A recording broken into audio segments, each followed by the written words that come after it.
السلام علیکم dear student, آپ لوگ میرا یوٹیوب چینل دیکھ رہے ہیں اردو لرننگ پوائنٹ۔ مجھے امید ہے کہ آپ لوگ خیریت سے ہوں گے اور اللہ تعالیٰ سے دعا ہے کہ اللہ تعالیٰ آپ سب کو خوش اور آباد رکھے۔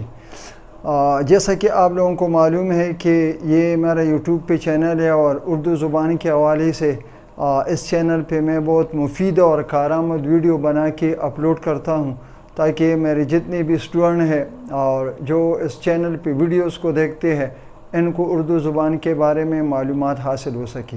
تو ڈیئر اسٹوڈنٹ، آئیے بڑھتے ہیں آج کی ویڈیو کی طرف۔ اس سے پہلے ایک پچھلی ویڈیو میں ہم نے قواعد اردو کے بارے میں ہم نے بات کی تھی، تو اس میں 3 چیزیں ہم نے اس کے بارے میں بات کی تھی۔ پہلا جو ہے فعل، دوسرا ہے فاعل اور تیسرا ہے مفعول۔ تو فعل کے بارے میں ہم نے تفصیلاً ایک ویڈیو بنا کے آپ لوگوں کی خدمت میں یوٹیوب پر پیش کر دی ہے، اور مجھے امید ہے کہ آپ لوگوں نے اس ویڈیو سے بہت زیادہ فائدہ اور معلومات حاصل کیے ہوں گے۔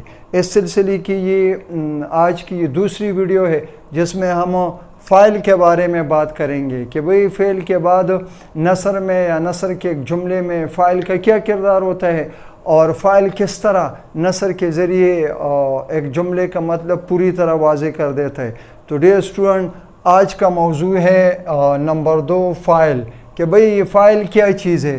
تو دیکھیں بورڈ کی طرف دیکھیں، فاعل عربی زبان کا لفظ ہے اور اس کا مطلب ہے کام کرنے والا۔ ایک بار پھر دیکھیں، فاعل عربی زبان کا لفظ ہے اور اس کا مطلب ہے کام کرنے والا، اور وہ کام کوئی بھی ہو سکتا ہے۔ فاعل، اب اس کی آپ تعریف دیکھیں۔ فاعل یہ وہ کلمہ ہے جس سے کسی کام کے کرنے یا ہونے کا مطلب ہمارے سامنے پوری طرح جملے میں واضح ہو جائے، اس کو ہم فاعل کہتے ہیں۔ مثلاً یہ 3 جملے میں نے آپ لوگوں کی آسانی کے لیے اور فاعل کا مطلب اچھی طرح سے سمجھانے کے لیے، آپ کے ذہن میں آنے کے لیے میں نے یہ 3 جملے لکھے ہیں۔ فار ایگزامپل، مثال کے طور پر پہلا جملہ ہے نمبر 1، احمد کتاب پڑھتا ہے۔ احمد ایک لڑکا ہے اور وہ کتاب پڑھتا ہے، تو احمد کتاب پڑھ کر وہ کتاب پڑھنے کا کام کرتا ہے، یہ اس کا کام ہے، اور اس جملے میں احمد جو ہے یہ فاعل ہے۔ دوسرا جملہ آپ ملاحظہ کریں، الیاس کرکٹ کھیلتا ہے۔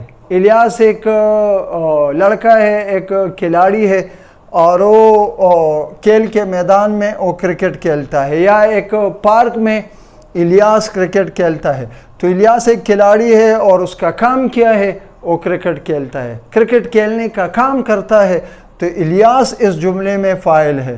نمبر 3، تیسرا جملہ جو ہے، دانیال خط لکھتا ہے۔ تو دانیال ایک اسٹوڈنٹ ہے اور وہ اپنے ابو کو، اپنے امی کو، یا مثال کے طور پر جو بھی آپ اس کا مطلب لے، اپنے دوست کو خط لکھتا ہے۔ دانیال خط لکھتا ہے، تو دانیال ایک اسٹوڈنٹ ہے یا ایک لڑکا ہے، ایک نوجوان ہے، وہ اپنے دوست کو خط لکھتا ہے، تو دانیال خط لکھنے کا کام کرتا ہے۔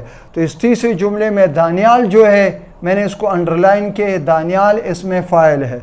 تو آگے اس وضاحت میں نے اور بھی اس کی وضاحت کر دی ہے تاکہ آسانی کے لیے آسانی کے ساتھ آپ کے ذہن میں اس کا مطلب پوری طرح واضح ہو جائے۔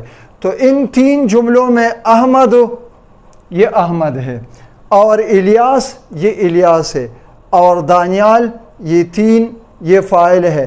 ان جملوں سے ہمارے ذہن میں فاعل کا مطلب پوری طرح واضح ہو گیا ہے کہ بھئی اردو نثر میں جملے میں فاعل کیا کردار ادا کرتا ہے، فعل کیا ہوتا ہے۔ مثلاً فعل ہے کام کرنا یا ایک کام جو کوئی بھی ہو سکتا ہے۔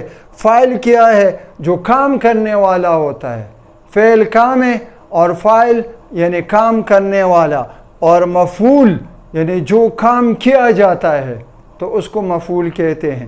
تو مجھے امید ہے کہ آج کی اس ویڈیو میں آپ لوگ فاعل کے بارے میں آپ جان چکے ہوں گے، اور اب فاعل کو سمجھنا آپ لوگوں کے لیے بہت زیادہ آسان ہوگا۔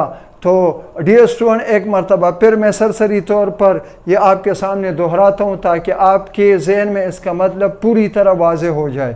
تو دیکھیے ڈیئر اسٹوڈنٹ، فاعل عربی زبان کا لفظ ہے اور اس کا مطلب ہے کام کرنے والا۔ فاعل، اب ہم نے اس کی آسان تعریف کی ہے۔ فاعل یہ وہ کلمہ ہے جس سے کسی کام کے کرنے یا ہونے کا مطلب پوری طرح جملے میں واضح ہو جائے۔ اس کو ہم گرامر کی زبان میں، قواعد میں ہم اس کو فاعل کہتے ہیں۔ مثال کے طور پر ایک جملہ ہے، احمد کتاب پڑھتا ہے، الیاس کرکٹ کھیلتا ہے، اور نمبر تیسرا جملہ ہے دانیال خط لکھتا ہے۔ تو ان تین جملوں میں احمد، الیاس اور دانیال یہ فاعل ہے۔